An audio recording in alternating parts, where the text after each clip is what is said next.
Hey, howdy and hello, everyone. Welcome in to T1A. I got a great episode for us today. I'm going to go through a couple of rookies that I am looking forward to drafting and one that I will definitely be avoiding. I think this should be a good one. Let's get into it.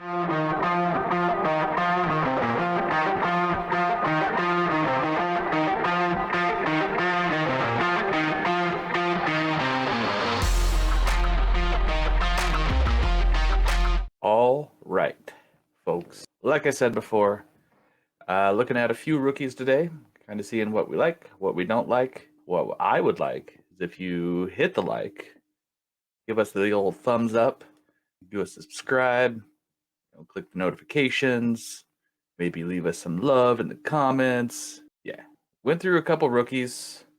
Hope you guys checked out our mock, kind of getting a little prospect list brewing. The first guy I liked, he almost declared last year, and that's Zach Charbonnet. I think he's got the skill set to be an NFL running back. I think he's a Swiss Army knife kind of a back. He's good at a lot of stuff, not amazingly great in any one aspect. He's not going to be the fastest in the draft. He's not going to have the best hands. He's not going to have the best breakaway speed or the best shiftiness, but he's got a lot of those tools. Definitely can improve on his pass blocking. I think that's well said for a lot of rookies coming in to the NFL. He's very much kind of like Rashad White to me.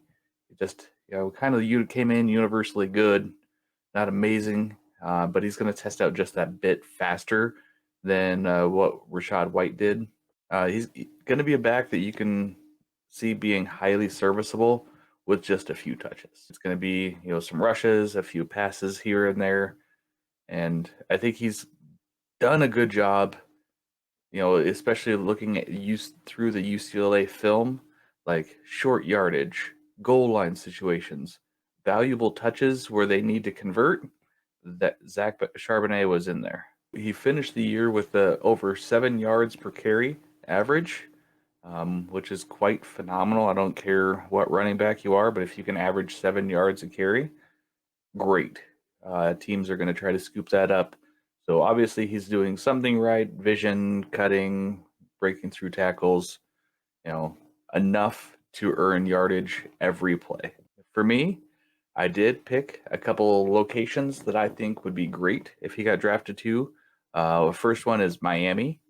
I think he'd be a great rotation piece with Raheem Mostert and Jeff Wilson. Hopefully, a little more, injury free. He's got a lot of the skill sets that a team is looking for in a 3 down back, but I think he's just going to have that little bit of time to grow with a couple of great vets to get used to that system and get everything going. Two is probably going to need him to block so he doesn't get more concussions. But yeah, I think that's a great spot for him. And then either LA team, the Rams or the Chargers. Chargers, he'd be more of the rushing back, and you know Eckler can be that passing back that he is. Takes a lot of pressure off of Eckler. Give him another year or two to be highly effective. Keep going in their passing game if they're going to lose Keenan and or Mike Williams. They definitely need Eckler around. So it'd be great to have Zach Charbonnet to rush it, take some pass work, third down, goal line, and take that pressure off Herbert too, because I think there's pressure on him to make sure that those things get converted. The other team, the Rams, the other LA team, the Rams need a running back. Akers looks like he's going to be okay, looks like he's going to be serviceable, but what else? They don't have a lot of anything there to really boast about. I don't think Kyren Williams is going to be the answer. So they're going to need something. And I think Zach Charbonnet could come in and just take over that lead role and be what they were hoping Akers could have been before his injury. Hopefully, Akers is able to return to full strength, and they got a great running duo with those two. But that's where I think he'd be a great use for those three teams. Next on my list is Jordan Addison. I have really liked the prospect of Addison, and not just because I'm a USC fan and thankful that he came there for a year, but he has got good long play speed, tight route running. He's an aggressive receiver. He's got a laser hand-eye focus. He's really able to look the ball into his hand and make that connection. And once it's there, he's got some sticky palms. So making sure that he's got that catch. And he excels at all levels of his route running. The short slants, the, the nine routes, the streaks down the field. Is pretty much able to make all cuts. And I look forward to seeing kind of how his success rate is in each route, but I kind of expect it to be pretty high. He was slightly plagued this last year with some injuries, still managed to come in and make some big splash games and really show what he could do, enough to draw some NFL draft capital in his name, I think. I think that Addison would make a great complement to a big body receiver or a bigger time receiver, and he's just got a little bit more to learn to take him to that next elite level. So pairing him up with somebody like a Drake London, Treylon Burks, Devontae Adams, something like that, where they have another bigger receiver that he can learn a little bit with and kind of play off of against defenses, I think that would help him grow. My dream draft locations for him are Raiders, especially if Devontae Adams stays. If Devontae Adams goes, then he could be the alpha there and work with Renfro and Waller and see what they can make happen. The other team I think is the Bears, where they have Mooney, Claypool, and they can have another speed guy, hopefully that can work a little bit more with Fields' play stretching ability. But that would also mean that Addison's probably going in the second round, which I think that's pretty fair for where he'd be going, first in the second round for the NFL draft. So the tight end that I am looking most forward to is going to be Dalton Kincaid. An interesting tight end prospect from Utah. He is a definitive target. He was ranked 55th in receiving yards out of all college positions with 890 yards. Kyle Pitts' highest year was 770. Talk about a game-changing ability for your fantasy team. I'm looking for a guy who likes vertical routes, likes being fed, can have a whole game script be about him, and be an easy QB dump target. Kincaid is a tight end that can be moved into the slot to start his career as he learns to block better. I think that's his one real downfall, is he's not as great in the blocking. He reminds me a lot of like Delaney Walker, Jared Cook.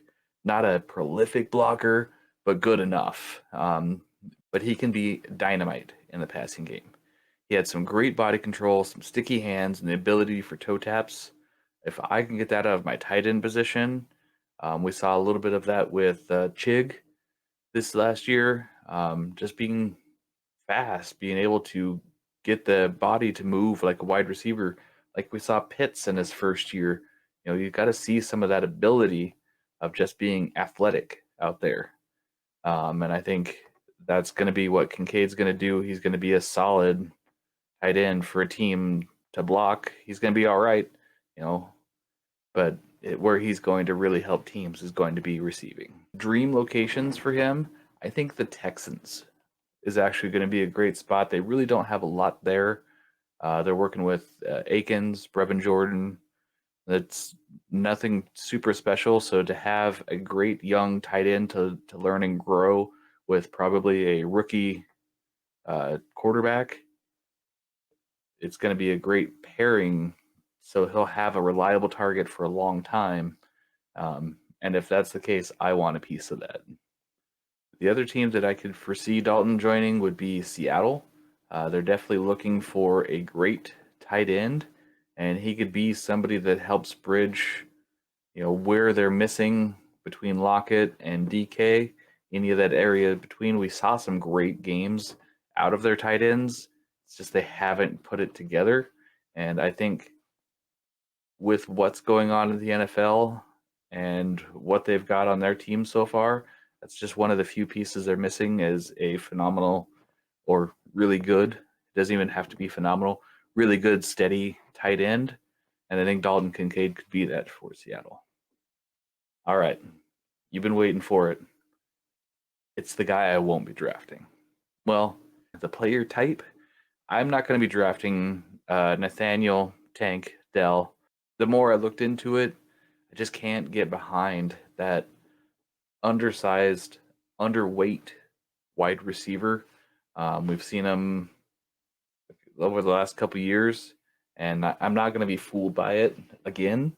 So Rondale, the Wandale, Calvin Austin, Hamler, like these guys just can't stay on the field. They're great, they're speedy, they're shifty, they're fast, but they're not going to get the consistent ball play, not consistent focus. They're going to get the gimmicks, they're going to get the slant routes, they're going to get screens. So they're already starting at or below the line of scrimmage and have to produce yardage and not just possess the catch. For those guys, it's okay, but it's not going to be something I'm going to chase. I'm just going to move on from looking at players like that. And if they do hit, great. Maybe I'll trade for them down the road. But from now on, I'm just going to avoid that player type. So if you look at the last couple years, they had some good fun games, but injuries just keep plaguing them. Hamstring, concussion, the frequency in that type of player is just so much higher. A lot of times when I've ended up drafting or trading for those guys, I spend a lot more of my season just searching for a guy to replace them off the waiver wire. So, despite another great prospect coming from a mediocre college program where they put up numbers against an okay defenses, you can have them. I'm going to just use my pick for something else, probably a running back. But that's all I got for you today. That was 3 rookies that I am looking forward to drafting, one that I will not. And I hope you have a great one.